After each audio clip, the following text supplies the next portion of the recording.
Tom Cruise veio colocar ainda mais um foco nos duplos e, como vocês sabem, recentemente foi provado o Oscar para duplos e que penso que em 2028 será finalmente atribuído em cerimónia dos Oscars. Eu só tenho coisas boas a dizer do Tom Cruise. This can't all be true. Olá a todos, bem-vindos à nossa Watch Party, o podcast de cinema e séries da Renascença, feito por 3 jornalistas que, nas horas vagas, consomem muito conteúdo para vos dizer o que não podem perder. O meu nome é João Malheiro e consigo suster a respiração debaixo d'água durante 1 minuto. Faltam-me mais 6 para poder bater o recorde da Kate Winslet. E o meu nome é Daniela Espírito Santo e uma vez fiz bungee jumping e jurei que nunca mais repetia. E o meu nome é Inês Braga Sampaio e durante anos pensei que o Missão Impossível 3 era o melhor filme da série, até voltar a ver quase 20 anos depois, e posso agora dizer que não é. É o mais fraco. É o mais fraco, sim. Mas eu achava piada algumas coisas daquele filme, pronto. E porquê é que falo disto? Porque esta semana estreia-se o Missão Impossível, o ajuste de contas final, o 8º filme da história do agente Ethan Hunt e possivelmente o último. Nestes filmes vemos Tom Cruise a fazer acrobacias espetaculares, algumas das quais chegam a colocar a sua vida em risco, aliás, até já se ilusionou algumas vezes, mas quem sabe de acrobacias é aqui o nosso convidado. É duplo de cinema e televisão, coordenador de duplos e de lutas, além de ter participado em vários projetos portugueses, como Finisterre e Capitão Falcão, tem também carreira lá fora. Foi stuntman e stunt coordinator em filmes e séries como Uma Cidade Sem Lei, Maison Close, That Good Night, Odysseus, Uncharted, Warrior Nun e Jogos da Fome. Falamos de David Chane Cordeiro. Bem-vindo! Obrigado por essa apresentação, Inês, e prazer conhecer-vos.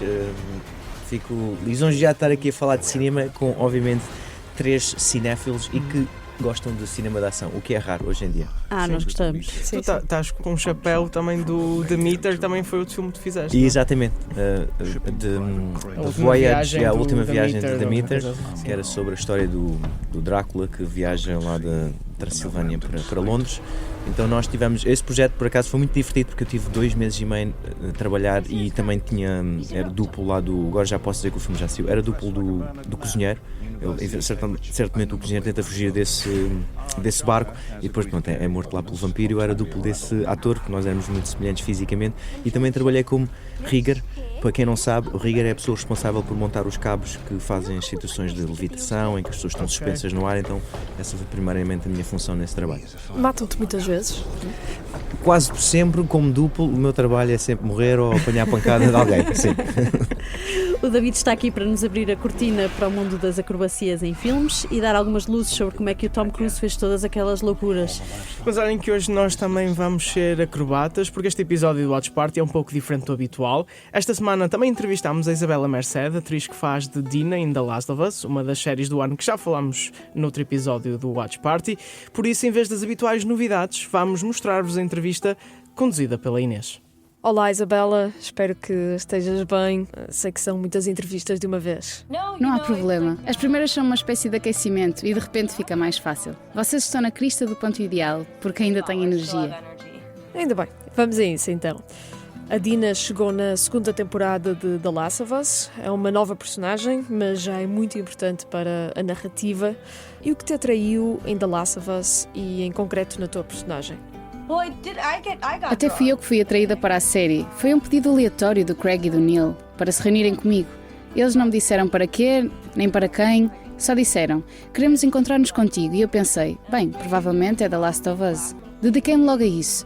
Decidi jogar o jogo. E joguei o jogo inteiro num fim de semana em casa de um amigo. E na segunda-feira já estava mais que preparada. Mais tarde descobri que queriam falar comigo por causa da Dina e pensei, bem, era um papel bem mais importante do que eu estava à espera. Uma coisa de que gosto muito na Dina e na relação que ela tem com a Ellie é que vocês conseguem comunicar tanta coisa só com olhares e sorrisos. Como é que se desenvolve esse tipo de química que basta olhar para a outra pessoa, para a audiência perceber tudo o que é comunicado entre as duas personagens?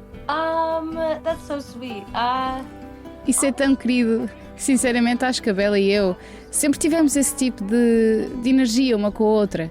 Sinto que comunicamos bem. Aliás, criamos uma espécie de linguagem própria só entre nós para podermos comunicar no set, porque as pessoas estavam sempre a ouvir as nossas palavras e parecia que estava sempre alguém a tentar ouvir os nossos pensamentos. Confiamos muito uma na outra. Desabafávamos uma com a outra e apoiávamos-nos no set. E isso uniu-nos muito. Não foi tipo vínculo pelo trauma, mas algo mais forte que vai durar muito tempo, espero. Sendo esta uma série de televisão com uma componente moral bastante grande e várias lições de moralidade, o que é que tu esperas que as pessoas retirem no final de contas? Esperar, não espero nada das pessoas. Fiz o meu trabalho apenas, mas espero que realmente se envolvam e se debrucem sobre a história. E espero que vejam a série uma segunda vez. Espero que recolham todas as informações desta temporada e que voltem a ver, porque eu fiz isso e pensei: uau, cada momento é muito mais intenso. À primeira uma pessoa pensa: oh, estou a assistir a uma cena interessante. E só depois é que percebes as camadas e camadas de cada cena. E isso é tão fixe. Por isso sim, espero que as pessoas revejam a série. Muito bem, Isabela Merced, obrigada por teres falado com a Watch Party e agora vamos ao nosso segmento principal. A entrevista à Isabela Merced, a Dina de The Last of Us, que podem ler no site da Renascença e voltar a ouvir também em rr.pt e nas plataformas de podcast. Vamos então voltar à entrevista com David Chan Cordeiro. Em Missão Impossível, o ajuste de contas final, Ethan Hunt e o IMF, a sua agência de espionagem, correm contra o tempo para encontrar uma inteligência artificial independente que pode destruir a humanidade. É possivelmente a última vez que veremos Tom Cruise aos saltos, de e para helicópteros e a escalar os edifícios mais altos do mundo. Aos 62 anos já deve começar a ser um pouco difícil fazer aquelas acrobacias mais perigosas que em condições normais seriam desempenhadas por um duplo, como o David Chan Cordeiro. David, até que enfim o Tom Cruise para de vos roubar emprego. Pelo contrário, eu acho que o Tom Cruise veio colocar ainda mais um foco nos duplos e, como vocês sabem, recentemente foi provado o Oscar para duplos e que penso que em 2028 será finalmente atribuído na cerimónia dos Oscars. Eu atribuo também grande parte desse achievement, desse feito, ao Tom Cruise. Como disse, ele tem posto o foco dos seus filmes muito nas cenas de ação e ele parabeniza sempre, elogia sempre a sua equipa de duplos, do qual aquilo obviamente não seria possível se fazer, não é? Porque é preciso, claro, como se diz, uma aldeia para criar uma criança, e neste caso esta criança que é um Mission Impossible, que é este franchising, não seria possível sem a fantástica equipa que ele tem por trás. Portanto, eu só tenho coisas boas a dizer do Tom Cruise. Mas já o conheceste alguma vez? Não, infelizmente não.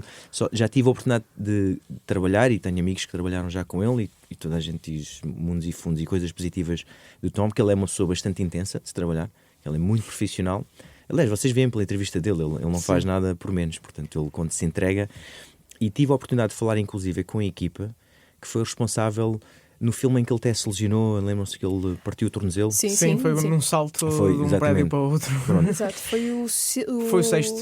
Exatamente, o Fallout, exatamente. E eu tive a oportunidade de falar com as pessoas que estavam envolvidas nessa cena e eles simplesmente disseram: olha, o que aconteceu podia ter acontecido a qualquer duplo.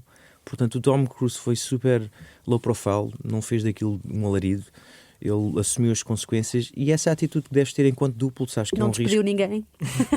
Não. E já que falaste a questão dos Oscars, como é que tu reagiste e como é que vês essa decisão? Já não era sem tempo no que toca aos duplos em Hollywood? Isto era uma reivindicação muito antiga, não é? Sim, é uma reivindicação que já dura há mais de 3 décadas, que não começou com as pessoas que o conseguiram passar agora, que foi nomeadamente o realizador do Fall Guy, o David Leitch, que também era coordenador duplos e obviamente a equipa também por trás desse projeto.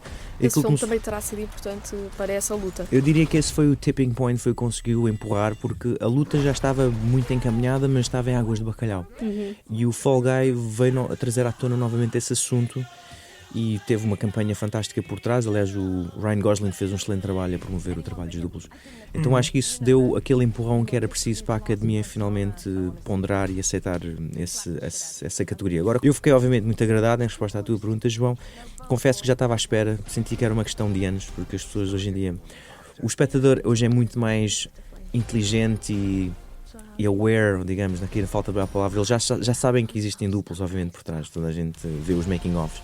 Portanto, ignorar esta profissão, este grupo de profissionais, seria só uma questão de tempo até eles reverterem essa decisão. Obviamente fico agradado porque nós estamos a dar o corpo às balas e eu fico triste quando não vemos algumas vezes quase literalmente, não é? Infelizmente sim. Bom, quando fores nomeado para um Oscar, fica já a entrevista combinada aqui. Obrigado. Mas estás com fé? Acho que vocês não são as primeiras pessoas que me fizeram essa pergunta. Vamos dizer o seguinte: ao facto de haver agora um prémio que para os duplos, não é o único, já existia outros, mas finalmente a estatueta dourada, como todos dizem, existe essa abertura de eu ou qualquer pessoa desta área, seja de país, poder lá chegar. Antes não haveria, portanto, existe 0,001% talvez de ir lá buscar uma estatueta, mas acho que não é algo que eu vejo tão cedo nos meus próximos anos. Quando venceres, pagamos-te um jantar. Sim, mas fica aqui combinado. Se ganhas o Oscar, vens cá mostrar. Não, sem dúvida, eu vou andar com aquilo para onde quer que eu vá. Vai ser tipo no telemóvel, vai estar sempre comigo. Sentes que hoje em dia as atuais medidas de segurança nos sets são muito melhores do que eram antigamente? Como é que é a vida enquanto duplo atualmente comparado com o que era, por exemplo, há 10 anos, 20 anos? Não tem nada a ver. Vou-te dar esta analogia. Imagina como é que eram os carros há 30 anos em que não era obrigatório cinto de segurança, não havia o encosto para a cabeça, não havia airbags, não havia nada dessas redundâncias. Hoje em dia há muito mais ciência e muito mais tempo dedicado, obviamente, às redundâncias e à segurança para os duplos. Todos nós já sabemos, infelizmente, de acidentes que houve e todas as medidas de segurança que existem na sociedade, elas são sempre implementadas quando acontece um acidente. Infelizmente é assim que nós aprendemos e evoluímos. Então hoje em dia é muito mais seguro, tens muito mais tempo de preparação, mais estudo. Ninguém quer viver ou ter um projeto manchado com um acidente, seja de um duplo, seja de um técnico. Portanto, hoje em dia posso dizer que é o dia da noite. Já não ouves aquele discurso de que eu ainda apanhei um bocado disso quando entrei, de que os duplos gabarem-se de partiram X ossos ou que fizeram esta lesão. Esse bravado já não existe. Já não é gabarlice dizer não, que talejas. Já é até um bocado, já um bocado visto com maus olhos. Porque quer dizer que algo falhou. Sim, tens razão no que dizes, Inês, algo falhou, mas há sempre ali alguma pequena margem de incerteza. Porque se fosse uma ciência exata, talvez não fossem precisos duplos. Portanto, ainda há ali uma percentagem de que, não diria que é sorte, mas tu vais assim um bocado ao desconhecido. Então, e qual é o processo por trás de uma acrobacia perigosa? Como é que fazes o processo? Porque tu não és só duplo, tu também tens uma empresa com outros duplos. Tu também não? coordenas as próprias acrobacias, não é? Exato. Não executas só. Exato. E isso é uma pergunta interessante porque o processo é um processo criativo que envolve várias partes, nomeadamente o realizador, o diretor de fotografia, produção e outros departamentos. Depois mais à frente falamos com os figurinos e com a arte e por aí fora, mas começa sempre por, como nós dizemos, bater bolas e perceber o quanto é que esta sequência importa para o guião, o que é que nós queremos contar da história, porque não pode ser só ação gratuita só para encher chouriço. Então nós temos que pensar o que é que isto vai avançar na história e quais são os recursos que temos. Obviamente, no Missão Impossível tem X recursos e outros filmes não têm o mesmo. Então vocês também participam no processo de criação do filme? Cada vez mais hoje em dia, porque nós temos noção do que é que as coisas custam e o que é necessário alcançar. Quando as pessoas, muitas vezes acontece em Portugal, vou dar um exemplo, querem fazer um atropelamento, que é uma das cenas muito comuns que se pedem em novelas. Não sei porque há um fascínio enorme com É muito verdade, há muitos atropelamentos em novela. E é sempre o momento mais dramático. É sempre. Em slow motion. Pronto, então o atropelamento é daquelas coisas que há um fascínio nas novelas e cada vez mais hoje pergunta-se, e é possível fazer isto sem danificar o carro? Eu compreendo, contenção de custos, eu não faço esses juízos. Mas nós estamos literalmente a tirar um corpo humano que pesa entre 70 e 80 quilos, mais a inércia, contra um carro. Um carro não foi feito para levar com corpos embora haja ali algumas redundâncias. Portanto, nós pensamos, existem formas, claro. Podes sempre falsear com a câmera, trabalhar em CGI na pós-produção, podes recorrer ao tal rigging com cabos, mas tudo isso envolve alguns recursos e orçamento. E acho que ninguém é melhor que nós para podermos dizer, olha, esta é a melhor solução, já foi feito deste filme, já foi feito desta forma, e nós apresentamos soluções, porque é óbvio, eles não sabem quais são todas as opções que existem nem os custos. Então nós cada vez mais estamos envolvidos nesse processo criativo de descoberta, de, como eu gosto de dizer, de research and development, tentar descobrir a melhor solução. Sim, a dizer-lhes qualquer coisa do género, olha, se calhar destruir este BMW fica mais barato do que contratares alguém para fazer CGI para a novela das 7. Muitas vezes, mas é verdade o que dizes, Daniel, muitas vezes tem a ver com orçamento e as pessoas dizem, não temos tempo para apagar cabos. Então vamos fazer prático, vamos fazer na real, vamos fazer sem cabos, pronto, e vamos literalmente atirar um humano contra um carro. Falávamos de diferenças de orçamento, lá está a Missão Impossível, provavelmente das sagas que tem mais orçamento no que toca a acrobacias, duplos, a coreografias de cenas de ação. Quando tu vês os filmes de Missão Impossível, ficas impressionado de um ponto de vista mais técnico com a forma como eles executam estas acrobacias, nomeadamente, por exemplo, o Tom Cruise pendurado de um avião ou a escalar um prédio gigante. Percebes como é que as coisas são feitas ou tens que estar ali um bocado a pensar, ok, qual é que foi a magia que permitiu que eles fizessem isto sem matar o Tom Cruise? Consegues ver como espectador ou estás sempre ali a tentar ver onde é que está o cabo? Exato, consegues separar o duplo do espectador. Não, consigo entender, para mim pronto, é mais fácil ver, como eu gosto de dizer, o código de Matrix a correr. Consigo entender nos stunts, às vezes não consigo entender como é que filmaram. E essa é a parte que eu acho mais interessante e vou de facto procurar os making-ofs, perceber como é que eles filmaram isto sem cortes, ou como é que, será que isto é CG ou foi prático? Essas partes interessam-me saber. A parte dos stunts, pegando esse exemplo que falaste, João, nos filmes do Mission Impossible aquilo é conhecido por serem stunts practical, e practical que nós dizemos é efeitos reais mesmo, não há ali muita manipulação. Portanto, também não há muito ali para esconder. Obviamente, o Tom Cruise tem cabos presos, quando ele está preso do lado de fora de um avião militar, nós sabemos que ele tem cabos. Mas, tirando isso, não tens muito mais segredo ali. Tens o Tom Cruise pendurado do lado de fora de um avião, há sempre o risco dele poder levar com um pássaro ou um parafuso que saia, porque faz aquela velocidade aquilo mataria, mas de resto, não é tirar mérito ao trabalho que ele fez, mas tens literalmente um corpo humano pendurado fora de um avião preso a um cabo, como performa, não há muito que possas fazer. Sim. Estás literalmente preso. Mas visualmente não deixa de ter assim a sua espetacularidade. É das não é? cenas mais faladas, que as pessoas, mas para mim não é mais impressionante da Missão Impossível. Ou seja, Qual é então? Pois, exato, qual é que é a cena que mais... Para mim, de longe, é o salto de moto com do último... do sim. base jump. De longe, Sim. de longe. Para um foi ator fazer espetacular. aquilo, nem Sim. tens, eu diria que 1% dos duplos talvez conseguiria fazer aquilo.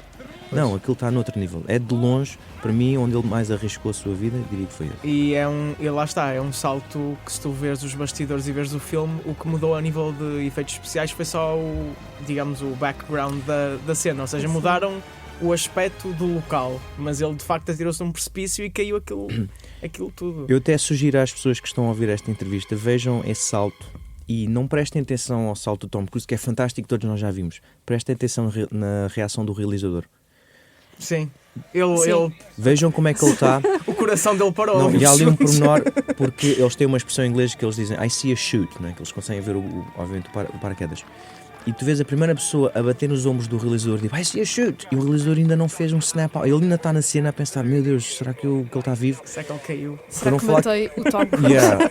E ele fez isto 6 vezes, de relembrar as pessoas. Então eu gosto mais é de observar a reação do realizador e dos produtores quando estão a ver isso, não é tanto o salto em si. Portanto, aí tu vês que os stakes, não é, ali, o risco é real. E pensas que também é isso que leva a tão grande popularidade desta série, do Missão Impossível? Sem dúvida. Hoje em dia, numa era de AIs e de CGI, de informação falsa, eu acho que as pessoas estão sedentas por coisas mais reais e legítimas. E eu acho que a Missão Impossível tem feito um excelente trabalho em se pontuar nesse aspecto, em que eles, é como o João disse bem, sim, eles vão depois lá tapar a rampa e vão lá pôr mais nuvens e tudo mais, lá uns elementos. Mas o seu core, no seu cru, aquilo está... A sua gênese, digamos, o stunt é real. Ali o risco é real. Exatamente. E já agora pegando nisso também, há outros filmes hoje em dia que te impressionem enquanto duplo, por exemplo, a saga John Wick? Sim, claro. Assim, eu sou suspeito porque o John Wick, ainda por cima, um grande amigo meu participou nesse filme. Aliás, vários amigos participaram, mas temos um duplo português que participou no John Wick 4, o Francisco Martins, e eu tenho um carinho especial por esse franchising porque tive a oportunidade de treinar com o realizador, o Chad Stahelski, portanto eu sou muito suspeito, então vou-vos já dizer, o que ouvirem de mim eu só vou falar bem desse franchising. O que eu admiro no John Wick é o trabalho que eles fizeram com o Keanu Reeves. Ele é obviamente ali a alma, é o backbone daquele projeto. Ele faz, diria que 90% do trabalho que vocês veem no ecrã, tal como Tom Cruise, é o Keanu Reeves a fazê-lo. A equipa é fantástica. Sigo agora um documentário que eu recomendo que vejam, acho que vai sair online a partir de 9 de maio, não sei quando é que vai estar online, disponível no On Demand, que se chama Wick is Pain, e é todo um documentário a explicar as dores que eles passaram, não só na produção, como físicas no preparar aquele projeto. É um franchising que não só deu muito trabalho a muita gente, mas tal como o Tom Cruise, a meu ver, ajudou a indústria a reconhecer o nosso trabalho. Já agora, mas há algum filme que tu digas o trabalho de duplos aqui é espetacular e que as pessoas talvez não estejam à espera de ouvir isso? Boa pergunta. Sei lá, Mamma Mia ou assim. De facto, não. Olha, isso é uma excelente pergunta porque eu nunca tirei tempo a pensar qual é o último filme que eu vi em que o trabalho dos duplos era tão invisível que as pessoas não se aperceberam da quantidade. Eu teria que pensar um pouco com mais calma. Confesso que muito o que eu consumo é pesado em ação, então já assumo que eles estão lá, mas eu agora não me recordo. Teria que pensar um bocadinho. Talvez um que me veio à cabeça, o Maquiavélica. O da Angelina Jolie? Da Angelina Jolie. Sim, Maléfica. Maléfica, obrigado, Maléfica. Pois, o Maléfica tem lá muito trabalho de rigging. Eles fizeram muito trabalho de pós-produção, então tu tens lá muitos duplos a fazer o trabalho de rigging. Depois eu vi, obviamente, os making-ofs. Eu acho que as pessoas não têm noção da quantidade de trabalho que ele teve por trás. Outro que se fala, que foi também agora aos Oscars, o Wicked. Sim, O Wicked, exatamente. não fazia ideia da quantidade de duplos que esteve envolvido naquele projeto. Sim, são lá está, dois filmes mais fantasiosos, mas não se associa a ação e a duplos. Sim, e se calhar achamos que é tudo em CGI e afinal... Pois, e afinal há muito eu trabalho lembro por de ver trás. a Cynthia Erivo assim numa espécie de um círculo e depois eles a girarem de um lado para o outro, aquilo, e a cantar ao mesmo tempo. Yeah. E a cantar ao mesmo tempo, exato. Não, mas por exemplo, nós estivemos a investigar-te, né? para fazer research para esta entrevista, como bons jornalistas que somos. E ficamos surpreendidos com, por exemplo, sem desmérito, como é óbvio, mas sei lá, eu quando penso no Festa é Festa, não penso em duplos. Exato. E o Festa é Festa. Esse aí, pronto, estamos a falar de uma novela que o tom é mais um tom cómico, portanto o foco não são as ações. Festa e Festa, eu acho que tive lá 2 ou 3 situações. Uma foi o Pedro, agora não me recordo qual foi o ator que fizemos, ele tinha uma sequência de luta. Então montámos essa sequência de ação que era uma sequência de sonho exato, e era uma situação em que ele tinha que subir uma árvore e tirar um gato e salvar um gato, então aí tínhamos que colocar um cabo nele e tudo mais. Um herói moderno. Exato, mas são cenas assim mais tranquilas, não são cenas com muito risco, mas sim, todas as novelas vocês possam imaginar, ou todas as séries acabam de ter um pouco de ação. O nosso trabalho às vezes é muito invisível, mas acabamos sempre por ter lá uma pequena participação. E agora sempre que vir um atropelamento já vou pensar nesta conversa. E já agora, que projetos é que tens em carteira? Tens alguma coisa que nos possas dar assim em primeira mão? Breaking news? Breaking news, não é assim tão breaking news, mas vai sair agora, vai ser lançado na Netflix a segunda temporada do DNA do Crime, que é uma série que foi filmada no Brasil, fantástica na minha opinião, sei que sou suspeito, mas aquilo é baseado em factos verídicos de um grupo de ladrões que faz assaltos ao banco, e aquilo é baseado em casos que eles sofreram lá. E nós tivemos um tempo de preparação enorme nesta série, então tínhamos mais recursos, e eu vi o trailer há cerca de 2 dias e estou mesmo empolgado pelo que eles ali prepararam. Portanto, eu diria a DNA 2, a segunda temporada do crime, do DNA do Crime, perdão, vai sair agora na Netflix, acho que dia 4 ou 6 de junho. Já falámos aqui do Tom Cruise, já falámos do Ken Reeves.